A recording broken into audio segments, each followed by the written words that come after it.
I'm John McQuay with 8541 Tactical, and this is Mail Call Mondays, the show that answers your questions about precision rifles, optics, and equipment. And we are back. I know we've had quite a bit of an absence here this year, and I greatly apologize for that. We've had some changes in my job situation, my schedule, that kind of thing. That threw kind of a monkey wrench into things, and I also needed to spend a little bit of time with the family because the job schedule change thing kind of put a little bit of stress in there. So we've got all that stuff taken care of. We are trying to get out to the range as we can, and we are getting back up to speed on some projects that we have let go by the wayside. So expect to see a whole bunch more videos from us. We've still got some more of the SHOT Show coverage that we haven't got out yet that we are still working on. So don't think that the videos that you've seen so far from the SHOT Show is all that we have. We've got some more stuff coming, so please make sure you stay tuned for that. Before you guys even ask, because I know you will notice the absence of the beard here. Well, here it's starting to warm up. We're not getting into the freezing temperatures anymore. It's a little bit more comfortable to shoot a rifle with a bare face. So instead of the bare face, I went ahead and shaved the beard off, also to appease my significant other. Sarah isn't really hot on the beard. So winter months, I keep the beard.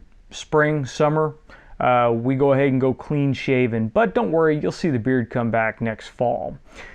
Now, let's talk a little bit about rifles and this guy I've got sitting here in front of me. Well, this is a Remington 700 chambered in .308. Southern Indiana Precision did the work on chambering and installing the barrel, and the barrel is a Hawk Hill custom barrel. This barreled action with the scope-based rings and scope is the setup that I took to the Mammoth Sniper Challenge and competed with there. And it worked very, very well at the Mammoth Sniper Challenge. Well, we came back, we've got some projects we need to work on here, so we yanked it out of its chassis and dropped it into the McMillan A35. Now, the guys at McMillan were nice enough to send the stock over to us to see what we thought about it. It is set up in their new Desert Spectre camouflage pattern and is a very, very attractive camouflage pattern. It's just got those muted tans and a little bit of gray in it, and just they really do an exceptional job with this molded in camouflage.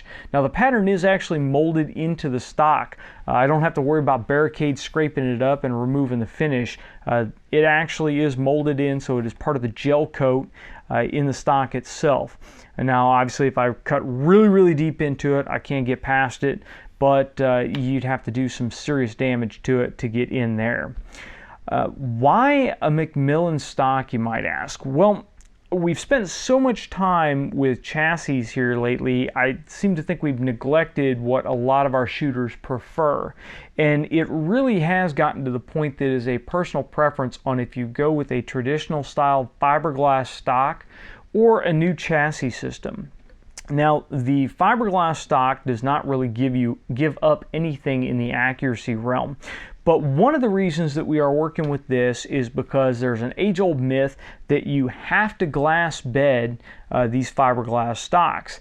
And that isn't really true. Now, a lot of the stocks, like you'll see from Bell & Carlson or HS Precision, they have aluminum bedding blocks built into them. And those work kind of like they do with the chassis system, where that bedding block is already cut for your action, and your action just bolts right back down into there. Well, after talking at the guys at McMillan, they tell me that the inlets that they use for your receiver are to the same or better tolerances than those aluminum bedding blocks. What that means is when you torque this barreled action down into the stock, you're getting the same fit between the action and the stock with this fiberglass stock without any glass bedding as you are in an aluminum bedding block type stock or a chassis. Now, this stock here, we don't have any glass bedding on it right now. we did have them go ahead and install the aluminum pillars. Now what that resulted for us is when the stock showed up at the door, it was ready to go. We could drop the action in it and go. And we actually did before we had this action worked up and before we had the Hawk Hill barrel put on it. We shot it with the stock Remington barrel and it dropped right in, torqued down, was good to go. Now once we sent this off to Southern Indiana Precision and had them do the action work and install the Hawk Hill custom barrel on it, when we got it back, we did have a little bit of a problem because Isaac at Southern Indiana Precision installed a PTG oversized lug for us, and the oversized lug would not fit into this stock without some alteration. Well, the advantage of fiberglass stocks is they are very easy to alter. So out came the Dremel, put the milling bit on it, and hogged out the recoil lug recess, and it dropped right back down into it. Now, one thing you have to understand when you open up a recoil lug recess, you are opening it up forward of the action. So that rear surface that McMillan cut in at the factory, that's intact. We don't touch that rear face. We just push the front out a little bit, and that front shouldn't contact the recoil lug anyway. So if it's not perfectly smooth, if you're not dremeling perfectly, then it's not going to harm your accuracy any bit at all. So once we got that fixed, we dropped this back down into it. We took it out to the range a couple of days ago and we shot it, and it absolutely performed perfectly. We're not going to go into exactly how well it performs. Some of you guys that are on our Facebook page or following our Instagram feed may have already seen the pictures of some of the groups we were laying down with it. But we are going to send this off to Southern Indiana Precision, and we're going to have Isaac do a nice bedding job on it and send it back to us, and we're going to shoot for groups again, and we're going to see if we get any change in our group sizes. Now, the accuracy that it put down already without spilling the beans too much, I'll tell you, I could take this rifle to any competition the way it is now and be good to go. The accuracy of the rifle system is not going to be the limiting factor. It is still shooting well within what I can do off of barricades and in improvised positions. It is still well below sub-minute angle. However, I want to send it off to Isaac, get that professional glass bedding job done and get it back, and see if that really makes much of a difference at all in the overall accuracy of the system. So that's one of the projects that we have on the books. We've got some products in that we are reviewing. We've got a run and gun bag from Short Action Precision here. So we're going to get that out and we're going to play with that and see how well that works for us. We already had it up to the range once so far, and it works really well in prone.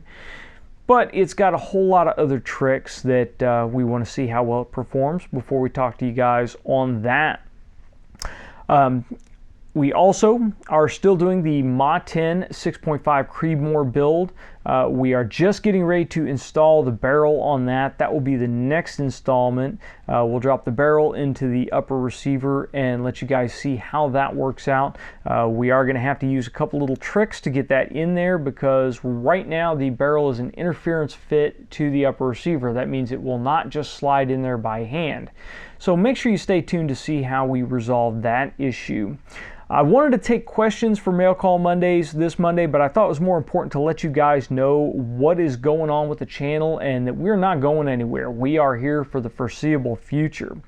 If you guys have any questions or comments, please leave them in the comment section below or send them to us on Facebook or Twitter. We will do our best to make sure that we get some more videos out this week and that we have a Mail Call Mondays next Monday, and hopefully we'll be able to take some questions from you then. Until next time, get out and shoot!